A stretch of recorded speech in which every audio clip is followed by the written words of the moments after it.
নমস্কার, আপনারা দেখছেন দৈনন্দিন সংবাদ। আপনাদের সঙ্গে আমি ইন্দিরা। শুরু করছি এখনকার বিস্তারিত সংবাদ। ভবিষ্যতের ক্রিকেটার গড়ার লক্ষ্যে চালু হতে যাওয়া কালিয়াগঞ্জ ক্রিকেট একাডেমি পরিদর্শন করলেন পুর প্রশাসক কার্তিক পাল। শনিবার আনুষ্ঠানিক উদ্বোধন করা হবে কালিয়াগঞ্জের এই ক্রিকেট একাডেমির। ভবিষ্যতে সচিন, সৌরভ, ধোনি ও বিরাট কোহলি গড়ার লক্ষ্যে চালু হতে যাওয়া কালিয়াগঞ্জ ক্রিকেট একাডেমি পরিদর্শন করলেন পুর প্রশাসক কার্তিক পাল। কালিয়াগঞ্জ শহরের হাসপাতাল পাড়ায় রানিং বুলেট ক্লাব ময়দানে এই ক্রিকেট একাডেমির তাঁবু গড়া হয়েছে। শনিবার আনুষ্ঠানিক উদ্বোধন হবে কালিয়াগঞ্জ ক্রিকেট একাডেমির। তার আগে বৃহস্পতিবার দুপুরে সেই ক্রিকেট একাডেমির তাঁবু পরিদর্শন করলেন পুর প্রশাসক কার্তিক পাল। কালিয়াগঞ্জ থানার বিদায়ী আইসি আশিস দলুই এবং পুর প্রশাসক কার্তিক পালের ঐকান্তিক সহযোগিতায় শহরের কিছু প্রাক্তন খেলোয়াড়দের উদ্যোগে এই ক্রিকেট একাডেমি গড়া হয়েছে। উদ্বোধনের আগে এই ক্রিকেট একাডেমির শেষ মুহূর্তের প্রস্তুতি পর্ব খতিয়ে দেখলেন কালিয়াগঞ্জের পুর প্রশাসক। সাংবাদিকদের মুখোমুখি হয়ে পুর প্রশাসক কার্তিক পাল জানান, দীর্ঘদিন বাদে কালিয়াগঞ্জে আবার লোকেরা খেলাধুলার সুযোগ পাচ্ছে এই একাডেমির মাধ্যমে, কি বলবেন বিষয়টা, কিভাবে করা হলো? না, দীর্ঘদিন বাদে না, এটা হচ্ছে আমাদের কালিয়াগঞ্জ পৌরসভার উদ্যোগে অলরেডি প্রতি বছরই আমাদের পৌর উৎসব ক্রীড়া ও সংস্কৃতি হয়। সেখানে আমাদের ক্রীড়া প্রতিযোগিতার বিভিন্ন ইভেন্ট থাকে এবং তার সাথে স্কুলগুলোতে হয়। এবার করোনার জন্য সবাই একটু মানুষ ঘরমুখী হয়ে রয়েছে এবং কালিয়াগঞ্জে একটা ক্রিকেট কোচিং ক্যাম্প ছিল, সেই ক্যাম্পটা মাঝে বন্ধই ছিল। কালিয়াগঞ্জ থানা এবং পৌরসভার উদ্যোগে আবার এটাকে শুরু করা হয়। পৌরসভার উদ্যোগে এখানে মাঠের সংস্কার থেকে শুরু করে মাঠের পিচ বা অন্যান্য যেগুলো সেই ব্যবস্থা করে দেওয়া হয়েছে। তাছাড়াও কালিয়াগঞ্জ থানা রয়েছে, একটা এখানে কমিটি রয়েছে, সবার সহযোগিতায় এই ক্রিকেট কোচিং ক্যাম্পটা চালু হচ্ছে এবং আগামীতে আমাদের কালিয়াগঞ্জ পৌরসভার উদ্যোগে আমাদের যে স্টেডিয়াম হচ্ছে সেখানে কমপ্লিটলি পৌরসভার উদ্যোগে আমরাও সেখানে একটা football coaching, cricket coaching camp আমরা করব। স্টেডিয়ামটার কাজ চলছে, সম্পন্ন হয়ে গেলেও সেটা হবে। এবং কালিয়াগঞ্জ খেলাধুলায় আগেও একটা ভালো জায়গায় ছিল, মাঝে একটু পরিবেশ পরিস্থিতির জন্য অন্যরকম হয়েছে, এখন আবার সেই জায়গাটা ফিরে পাচ্ছে। এর জন্য আমি যারা ক্রীড়াপ্রেমী মানুষ রয়েছেন আমি সবাইকে কৃতজ্ঞতা ধন্যবাদ জানাই। কবে উদ্বোধন নাগাদ হচ্ছে? এটা সম্ভবত 5 তারিখে উদ্বোধন হবে। তারপরেই যেভাবে যে সরকারি নিয়মাবলী আছে সেই নিয়মাবলী মেনে এখানে যা যা করার যারা করণীয় রয়েছেন কমিটি কীভাবে কী করবে সেটা করবে। এই প্রশিক্ষণটা কীভাবে দেওয়া হবে ছাত্রদের? প্রশিক্ষণটা এখানে যারা রয়েছে কমিটি তারাই দেখবে। বয়স অনুযায়ী আছে নাকি? হ্যাঁ, বয়সের একটা ব্যাপার রয়েছে। এখানে কি ডিউজ হবে না টেনিস হবে? এটা যারা কমিটির লোক রয়েছে ওরা সিদ্ধান্ত নেবে। তো সম্ভবত টেনিসই হওয়ার সম্ভাবনা রয়েছে। ডিউজ হলে হয়তো সেটা এজের ব্যাপার রয়েছে, একটা অবশ্যই এজের ব্যাপার। কালিয়াগঞ্জ ক্রিকেট একাডেমিতে 7 বছরের শিশু থেকে 20 বছরের সদ্য যুবক পর্যন্ত ক্রিকেট প্রশিক্ষণ পাবে। প্রথম বছরে মোট 30 জন এই একাডেমিতে প্রশিক্ষণের সুযোগ পাবে বলে জানা গেছে। উত্তর দিনাজপুর থেকে সত্যেন মহন্তের রিপোর্ট, দৈনন্দিন। করোনা আবহের মধ্যে গঙ্গাসাগর মেলার পূর্ব প্রস্তুতি পর্ব চলছে জোর কদমে। সাগর মেলার প্রস্তুতি নিয়ে নবান্নে বৈঠক করেন রাজ্যের মুখ্য সচিব আলাপন বন্দ্যোপাধ্যায়।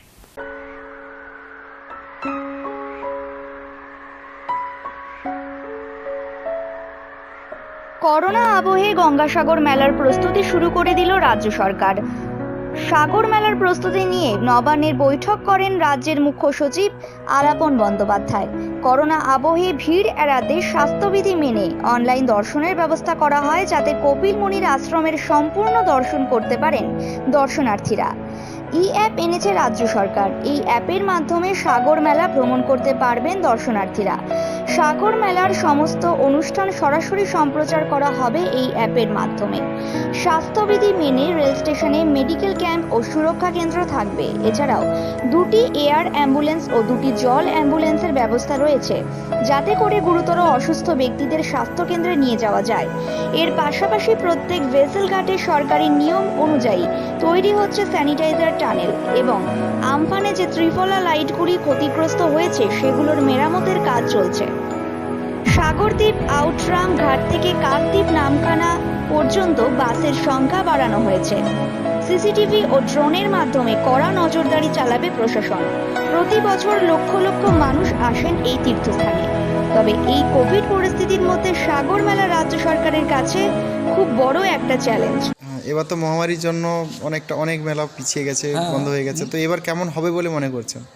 মেলা এবছর হবে, বারবার করে বলছে যে মেলা হবে, কিন্তু লোকজন খুবই কম হবে। কেন না, সবার তো বাঁচার আশা আছে, বাঁচতে চায় সবাই, ভয় করবে কিছু আসার জন্য। হ্যাঁ, যে যে জায়গায় বলছে যে অনেক ক্যাম্প হবে, এই করোনার বিষয় নিয়েও ক্যাম্প থাকবে, মেশিন বসানো থাকবে, এইসব পে করে তবে মেলার মধ্যে প্রবেশ করাবে। দক্ষিণ 24 পরগনা থেকে বাবুল প্রামাণিকের রিপোর্ট, দৈনন্দিন।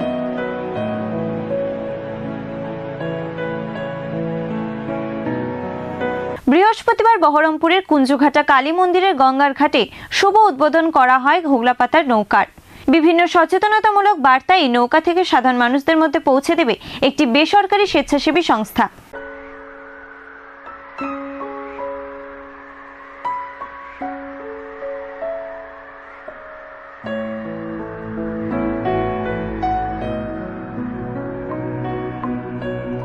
সচেতনতার বার্তা নিয়ে হোগলা পাতার নৌকা এবার পাড়ি দেবে বহরমপুর থেকে কলকাতার উদ্দেশ্যে।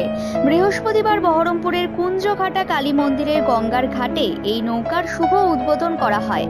আগামীকাল এই নৌকা যাত্রাপথের উদ্দেশ্যে রওনা দেবে।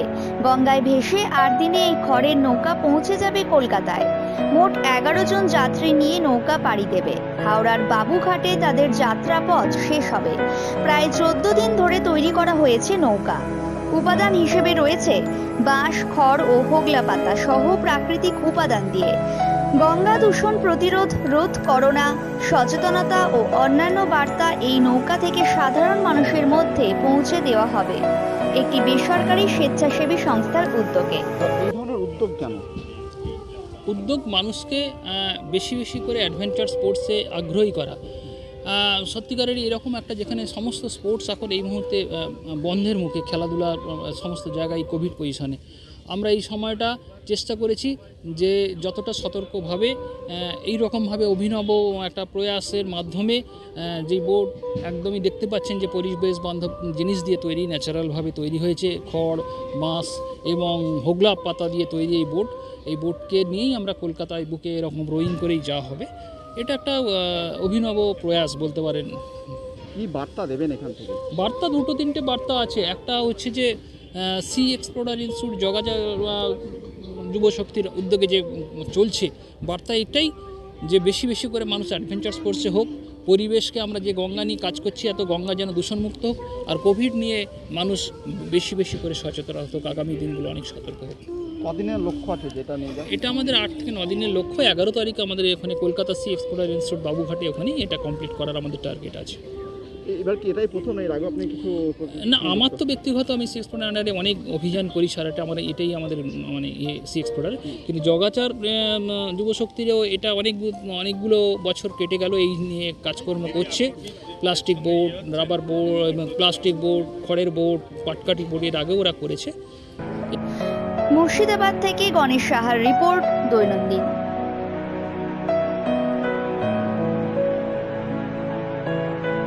আড্ডা নতুন ঠিকানা এখন নিউ টাউনের কফি হাউস। কলকাতা কলেজ স্ট্রিটের কফি হাউসের আদলে তৈরি এই আধুনিক কফি হাউসের উদ্বোধন করলেন হিটকোর চেয়ারম্যান দেবাশিস সেন।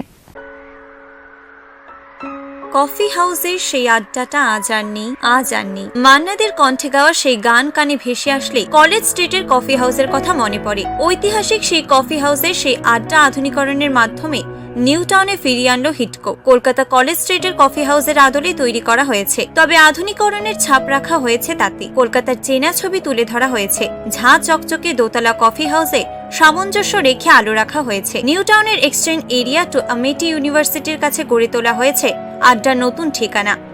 আজ কফি হাউসের উদ্বোধন করলেন হিটকোর চেয়ারম্যান দেবাশিস সেন। এছাড়া উপস্থিত ছিলেন বিধাননগর পুলিশ কমিশনার শ্রী মুকেশ কুমার, প্রাক্তন air chief marshal Arup Laha সহ বিশিষ্টজনেরা। এই কফি হাউসের উদ্বোধন করার কথা ছিল পুর ও নগরোন্নয়ন মন্ত্রী ফিরহাদ হাকিমের, কিন্তু জয় হিন্দ উড়ালপুলের উদ্বোধনে থাকার কারণে তিনি আসতে পারেননি। প্রসঙ্গত, নিউ টাউনের কফি হাউসে কলকাতার কফি হাউসের মেনুর সঙ্গে সামঞ্জস্য রেখে মেনু রাখা হয়েছে, তবে এখানকার স্পেশাল আইটেম ইনফিউশন কফি ও আফগানি ডিশ রাখা হয়েছে। পাশাপাশি কফিতে চুমুক দিতে দিতে গল্পের বই পড়ার ব্যবস্থাও রাখা হয়েছে এখানে।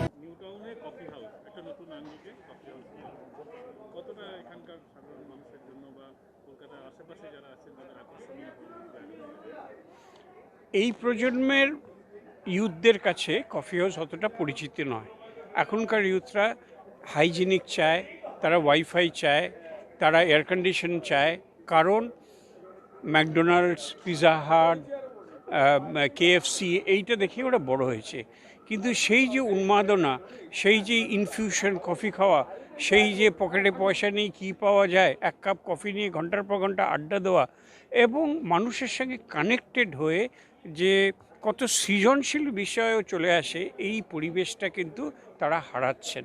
সেই জন্যই আমরা এই এডুকেশনাল হাব এখানে আমরা কফি হাউসটা করেছি। খুব যত্ন করে আমাদের আর্কিটেক্ট ইঞ্জিনিয়াররা বানিয়েছেন আসল কফি হাউসের আদলে, কিন্তু মডার্নাইজড ভার্সন।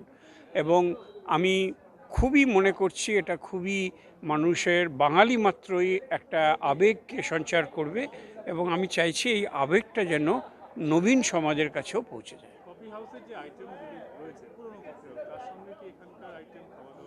এখানকার খাবার দাবার আমরা একেবারে আমাদের শেফ কলেজ স্ট্রিট কফি হাউসে গিয়ে কফি অর্ডার করে ছবি তুলে এনেছে কী কী ওদের পাওয়া যাচ্ছে। আমরা প্রায় সব আইটেমই ওদের করেছি। কেউ আমাকে ফেসবুকে প্রশ্ন করেছে, আচ্ছা মোগলাই নেই কেন? কলেজ স্ট্রিট কফি হাউস এখন মোগলাই তুলে দিয়েছে, আমরাও তুলে দিয়েছি। এই কফি হাউসে আমার মনে হয় দুটো সিগনেচার ডিশ, একটা হচ্ছে ইনফিউশন কফি 20 টাকা, আরেকটা হচ্ছে আমার স্মৃতি জড়িত আফগানি ফিশ আফগানি, দারুণ খেতে।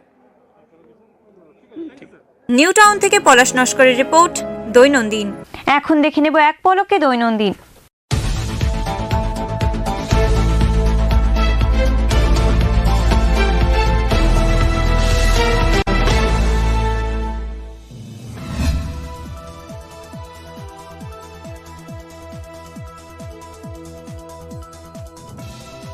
এগরা পৌরসভার 7 নম্বর ওয়ার্ডে বিধ্বংসী আগুনে 10টি ঝুপড়ি বসতবাড়ি পুড়ে ছাই। ঘটনার খবর পেয়ে ছুটে আসে এগরা থানার বিশাল পুলিশ বাহিনী। খবর যায় দমকলে। দমকলের একটি ইঞ্জিন ও দমকলের বিশাল টিম এসে 40 মিনিটের চেষ্টায় আগুন নিয়ন্ত্রণে আনে।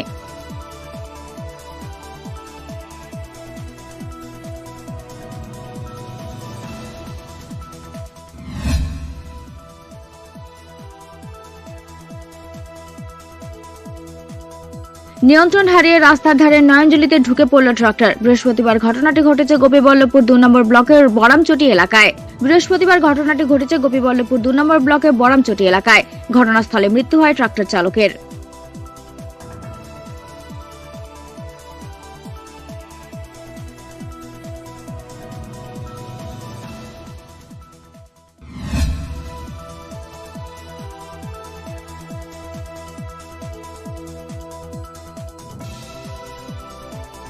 সারা দেশের সাথে তাল মিলিয়ে বৃহস্পতিবার বিপ্লবী ক্ষুদিরাম বসুর 132তম জন্মদিবস পালন করল উত্তর দিনাজপুর জেলার কালিয়াগঞ্জ পৌরসভা।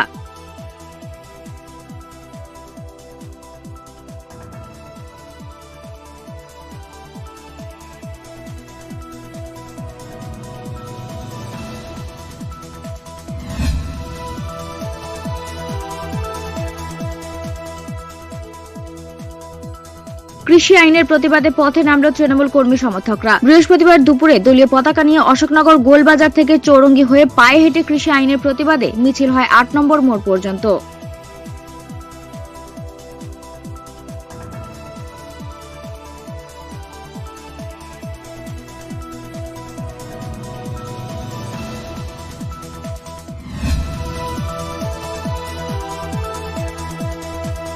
বিয়েবাড়ির অনুষ্ঠানে যাওয়ার সময় এক মহিলার হার ছিনতাই করে পালায় এক দুষ্কৃতী।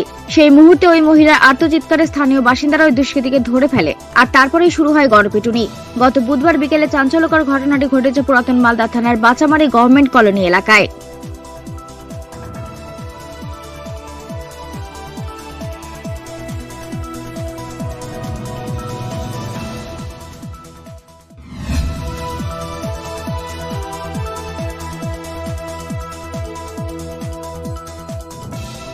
আন্দোলন নয়, আলোচনার মাধ্যমে সমস্যার সমাধান করতে হবে, এই দাবি নিয়ে কৃষকদের সঙ্গে কথা বলেন অশোকনগর কল্যাণগড় পৌরসভা সিপিআইএম এর প্রাক্তন বিরোধী দলনেতা সহ কয়েকজন কাউন্সিলর।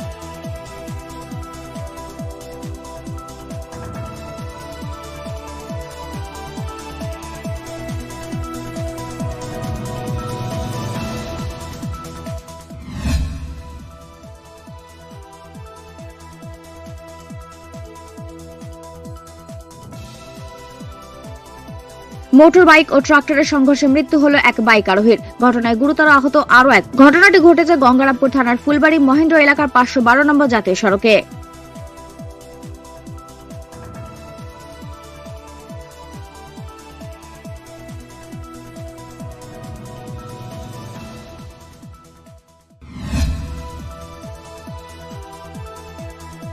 দুর্নীতির অভিযোগে মাথাভাঙ্গা পৌরসভায় বিক্ষোভ এবং এসডি অফিসে স্মারকলিপি প্রদান ভারতীয় জনতা যুব মোর্চার।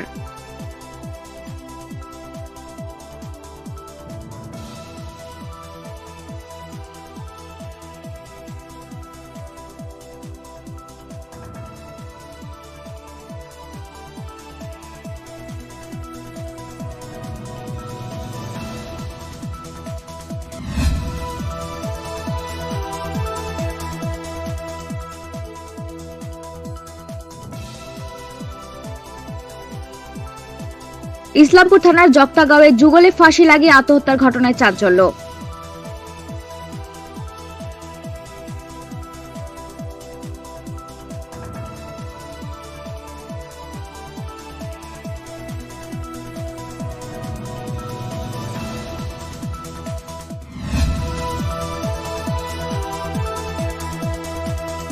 দিনের প্রকল্প একাধিক দুর্নীতির অভিযোগ হয়েছে গ্রাম পঞ্চায়েত প্রধানের বিরুদ্ধে। পঞ্চায়েত প্রধানকে বাঁচাতে 2 সুপারভাইজারকে সাসপেন্ড করেছে বলে অভিযোগ সুপারভাইজার সংগঠনের। এই অভিযোগ পঞ্চায়েত অফিস ঘেরাও করে তুমুল বিক্ষোভ সুপারভাইজার সমিতির। ঘটনাকে ঘিরে চাঞ্চল্য কালিয়াচক 2 নম্বর ব্লকের রাজনগর গ্রাম পঞ্চায়েতে।